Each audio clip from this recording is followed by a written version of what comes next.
আসসালামু আলাইকুম। সংবাদে আপনাদের সবাইকে স্বাগত জানাচ্ছি। আমি ফিরোজ তোহা। শুরুতেই আরবে কেবলস সংবাদ শিরোনাম।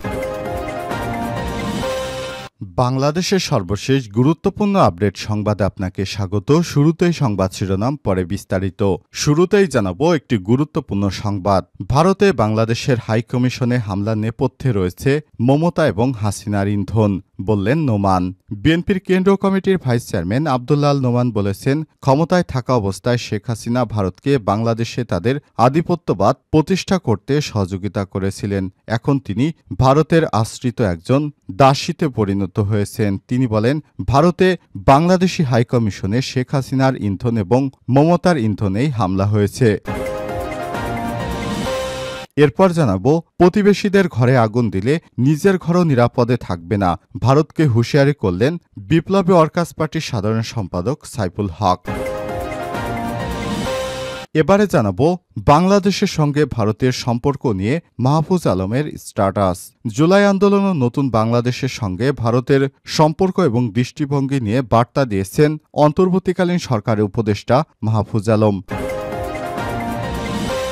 জানাবো, বিএনপির আগামী নির্বাচন কতটা কঠিন।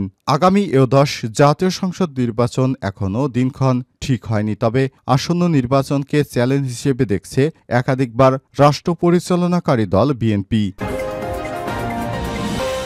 এদিকে প্রধান উপদেষ্টার সঙ্গে রাজনৈতিক দলগুলোর বৈঠক আজ। জাতীয় ঐক্যের প্রয়োজনে রাজনৈতিক দলগুলোর সঙ্গে আজ আলোচনায় বসবেন প্রধান উপদেষ্টা ডক্টর মোহাম্মদ ইউনূস। এছাড়া আগামী বৃহস্পতিবার বৈঠক করবেন ধর্মীয় সংগঠনের নেতাদের সঙ্গে।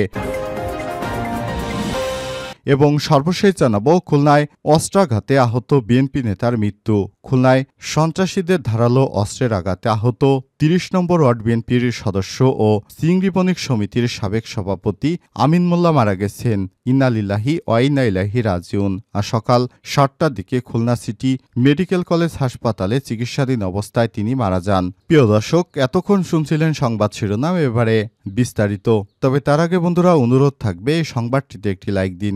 এই চ্যানেলে আপনি নতুন হয়ে থাকলে আমাদের সংবাদটি দেখতে দেখতে চ্যানেলটি সাবস্ক্রাইব করে রাখুন। কমেন্ট করে আপনার মূল্যবান মতামত জানিয়ে দিন আপনি বিশ্বের কোন দেশ থেকে বা বাংলাদেশের কোন স্থান থেকে আমাদের সংবাদটি দেখছেন এবং শুনছেন। এবারে বিস্তারিত। বাংলাদেশের হাইকমিশনে হামলার নেপথ্যে মমতা এবং হাসিনার ইন্ধন রয়েছে। বিএনপির কেন্দ্রীয় কমিটির ভাইস চেয়ারম্যান আব্দুল্লাহ আল নোমান বলেছেন, ক্ষমতায় থাকা অবস্থায় শেখ হাসিনা ভারতকে বাংলাদেশে তাদের আধিপত্যবাদ প্রতিষ্ঠা করতে সহযোগিতা করেছিল, আর এখন তিনি ভারতে আশ্রিত হয়ে বাংলাদেশের সার্বভৌমত্ব বিরোধী চক্রান্তে লিপ্ত হয়েছেন। আগরতলায় বাংলাদেশের পতাকায় অগ্নিসংযোগ ও বাংলাদেশ হাইকমিশনে হামলার ঘটনায় মমতা এবং শেখ হাসিনার ইন্ধন রয়েছে।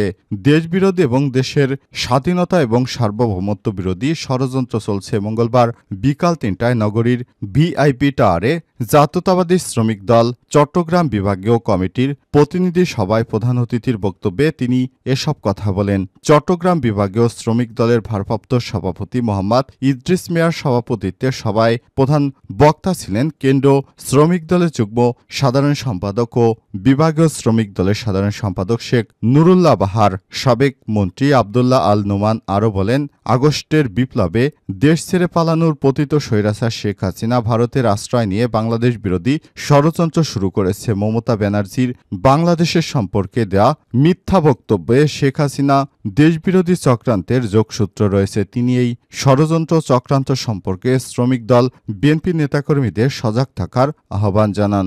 সবাই অন্যান্যদের মধ্যে বক্তব্য দেন শিক্ষাবিদ সাইদ আল নোমান, বিভাগীয় শ্রমিক দলের সাংগঠনিক সম্পাদক আসম জামাল, সহসভাপতি শফিকুল ইসলাম, আব্দুল শুক্কুর, শাহনেয়াজ চৌধুরী, মুতালেব চৌধুরী, সিনিয়র যুগ্ম সম্পাদক আব্দুল বাতেন, সহ সম্পাদক আবুল কালাম, সাংগঠনিক সম্পাদক শফিকুর রহমান মজুমদার, প্রচার এবং প্রকাশনা আবু বকর, দপ্তর সম্পাদক রফিকুল ইসলাম, শিক্ষা সম্পাদক মোহাম্মদ ইকবাল ও যুব বিষয়ক সম্পাদক মোহাম্মদ হাসিবুর রহমান প্রমুখ। প্রতিবেশীদের ঘরে আগুন দিলে নিজের ঘরও নিরাপদে থাকবে না। সাইফুল হক। গণতন্ত্র মঞ্চের কেন্দ্রীয় সমন্বয়ক বিপ্লবী ওয়ার্কার্স পার্টির সাধারণ সম্পাদক সাইফুল হক বলেছেন, ভারতের বিজেপি সরকার ও শাসক গোষ্ঠীকে উদ্দেশ্য করে বলেছেন, প্রতিবেশীদের ঘরে আগুন দিলে নিজের ঘরও নিরাপদে থাকবে না। প্রতিবেশী নিরাপত্তা নিশ্চিত না হলে নিজেদের নিরাপত্তার ঝুঁকি পড়তে পারে। এ সময় তিনি বিক্ষোভের সঙ্গে বলেছেন, শেখ হাসিনার পতনকে ভারত যে নিজের পরাজয় হিসেবে মনে করছে, বিজেপি সরকার উগ্রবাদীদের বাংলাদেশি বিদ্বেষী কর্মকাণ্ড তারই প্রমাণ। ভারতের বাংলাদেশ বিরোধী আগ্রাসী অপতৎপরতার প্রথম জবাব হচ্ছে নিজেদের মধ্যে লৌহকঠিন জাতীয় ঐক্য গড়ে তোলা। বুধবার গাজীপুরের চৌরাস্তায় অবস্থিত গণতন্ত্র মঞ্চের কার্যালয়ে অনুষ্ঠিত মতবিনিময় সভায় প্রধান অতিথির বক্তব্যে তিনি এসব কথা বলেন। এ সময় তিনি আগরতলায় বাংলাদেশের উপ হাইকমিশনে বাংলাদেশ বিরোধী উগ্র হিন্দুত্ববাদীদের ব্যাপক হামলা ও ভাঙচুরের ঘটনায় তীব্র বিক্ষোভ ও নিন্দা জানিয়ে বলেন, এসব উস্কানিমূলক সহিংস অপতৎপরতার দায়িত্ব নরেন্দ্র মোদী সরকারকেই বহন করতে হবে। গণতন্ত্র মঞ্চ গাজীপুর জেলা সমন্বয়ক নাগরিক ঐক্যের নেতা ডাক্তার রাশেদুল হাসান রাবার সভাপতিত্বে সভায় বক্তব্য রাখেন জাতীয় পার্টির রাজনৈতিক পরিষদের সদস্য বনি শিখা জামালি, রাষ্ট্র সংস্কার আন্দোলনের মিন্টু মিয়া, বাসানী অনুষদ পরিষদের আহ্বায়ক আহসান হাবিব, গণসংহতি আন্দোলনের আমজাদ হোসেন প্রমুখ। সভার পর গণতন্ত্র মঞ্চের গাজীপুর জেলা কার্যালয়ে উদ্বোধন করেন মঞ্চের কেন্দ্রীয় সমন্বয়ক সাইফুল হক। সংবাদ বিজ্ঞপ্তি। বাংলাদেশের সঙ্গে ভারতের সম্পর্ক নিয়ে মাহফুজ আলমের স্ট্যাটাস। জুলাই আন্দোলনে নতুন বাংলাদেশের সঙ্গে ভারতের সম্পর্ক এবং দৃষ্টিভঙ্গি নিয়ে বার্তা দিয়েছেন অন্তর্বর্তীকালীন সরকারের উপদেষ্টা মাহফুজ আলম। আজ সামাজিক যোগাযোগ মাধ্যম ফেসবুকে এ বিষয়ে বার্তা দেন তিনি। মাহফুজ আলম বলেছেন, জুলাই আন্দোলন ও ছাত্র জনতার গণতান্ত্রিক সংগ্রামকে ভারতের স্বীকৃতি দেওয়া উচিত। নতুন সম্পর্ক শুরু করার আগে প্রথম বিষয় এটি। জুলাই আন্দোলনকে পাশ কাটিয়ে নতুন বাংলাদেশের ভিত্তি দুই দেশের সম্পর্কের জন্য ক্ষতিকর হবে। তিনি বলেন, বাংলাদেশের এই অংশে ইন্দোফিলস বা ভারতীয় সহযোগিতারা ভাবছে যে সবকিছু স্বাভাবিক যাবে। জুলাই আন্দোলনের অস্বীকৃতি ও ফ্যাসিবাদের নৃশংসতার জন্য তাদের কোনো মূল্য দিতে হবে না। এটি একটা ভুল ধারণা, মানুষ সব দেখছে।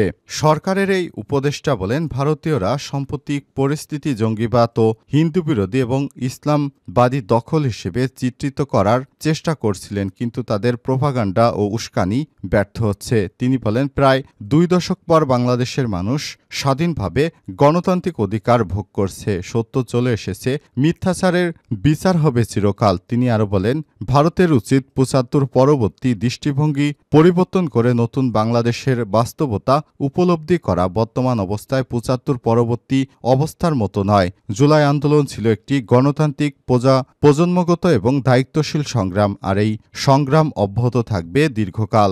আগের মতো নয়। এখন বাংলাদেশিরা ঐক্যবদ্ধ, আত্মমর্যাদা সম্পন্ন। তারা মৃত্যুর আগ পর্যন্ত নিজেদের মর্যাদার জন্য লড়াই করে যাবে। পোস্টে দিল্লির আগ্রাসন বিরোধী ছাত্র জনতার স্লোগান উল্লেখ করেন মাহফুজ আলম। তিনি বলেন, দিল্লি না ঢাকা, ঢাকা ঢাকা, মাতৃভূমি না শাহাদাত। বাংলাদেশকে ঐক্যবদ্ধ করার জন্য তাদের প্রতিটি কোনায় কোনায় এই স্লোগান প্রতিধ্বনিত হচ্ছে। আর এই সমন্বিত মর্যাদাপূর্ণ ও গণতান্ত্রিক বাংলাদেশকে ভারতের শত্রু বানানো উচিত। 71 পরবর্তী রাজনীতিতে আমরা ব্যর্থ হয়েছি, কিন্তু এবার নয়, আল্লাহ ভরসা। বিএনপির জন্য আগামী নির্বাচন কতটা কঠিন? আগামী একাদশ জাতীয় সংসদ নির্বাচনের এখনও দিনক্ষণ ঠিক হয়নি। তবে আসন্ন নির্বাচনকে চ্যালেঞ্জ হিসেবে দেখছে একাধিকবার রাষ্ট্র পরিচালনাকারী দল বিএনপি। গত 5 আগস্ট শেখ হাসিনার পতন ও রাজনৈতিক পথ পরিবর্তনের পর এ বিষয়ে নেতাকর্মীদের সতর্ক করে একাধিকবার বক্তব্য দিয়েছে দলটির ভারপ্রাপ্ত চেয়ারম্যান তারেক রহমান। শান্তিতে নোবেল বিজয়ী অর্থনীতিবিদ ড. মোহাম্মদ ইউনূসের নেতৃত্বাধীন অন্তর্বর্তীকালীন সরকারের অধীনে সুষ্ঠু ও অবাধ নির্বাচনে গুরুত্ব দিচ্ছে বিএনপি। সেজন্য রাজনৈতিক মিত্রদের ধরে রাখা, কূটনৈতিক সম্পর্ক উন্নয়ন ও সংগঠন শক্তিশালী করার পাশাপাশি নেতাকর্মীদের আরও জনবান্ধব হওয়ার নির্দেশ দিয়েছেন তারেক রহমান। এসব বিষয়ে সামনে রেখে নানামুখী তৎপরতা চালাচ্ছে বিএনপি। কেন্দ্রীয় নেতা তৃণমূলের সংগঠনগুলোকে গুছিয়ে আনার বিষয়টি চলমান। আগামী সংসদ নির্বাচন যেন 1.5 বছরের মধ্যে হয়, সেজন্য ড. মোহাম্মদ ইউনূসের নেতৃত্বাধীন অন্তর্বর্তীকালীন সরকারকে সমর্থনের অঙ্গীকার ব্যক্ত করেছে সেনাপ্রধান জেনারেল ওয়াকারুজ্জামান। এদিকে আসন্ন সংসদ নির্বাচনকে ঘিরে ঘিরে বিএনপির নীতি নির্ধারকরা যে ধরনের বক্তব্য দিচ্ছেন তাতে প্রশ্ন উঠেছে একাদশ সংসদ নির্বাচন কি আসলেই কঠিন। বিএনপির শীর্ষ নেতা এবং রাজনৈতিক বিশ্লেষকেরা বলছেন গত প্রায় দেড় দশকে বাংলাদেশের নির্বাচন ব্যবস্থা একেবারেই ধ্বংস হয়ে গেছে। প্রশাসনসহ সর্বস্তরে দলীয়করণ, আওয়ামী লীগের টানা 3বার একতরফা নির্বাচন করায় নির্বাচন ব্যবস্থার প্রতি মানুষের অনাস্থা তৈরি হয়েছে। এছাড়াও ১/১১ সময় অভিজ্ঞতাও বিএনপির জন্য সুখকর নয়। অন্যদিকে বৈষম্যবিরোধী ছাত্র আন্দোলনে শিক্ষার্থীদের আন্দোলনের কারণে তাদের মনোভাব বুঝে শুনে পদক্ষেপ নিতে হবে। সে কারণেই আগামী নির্বাচনকে কঠিন হিসেবে দেখছে বিএনপি।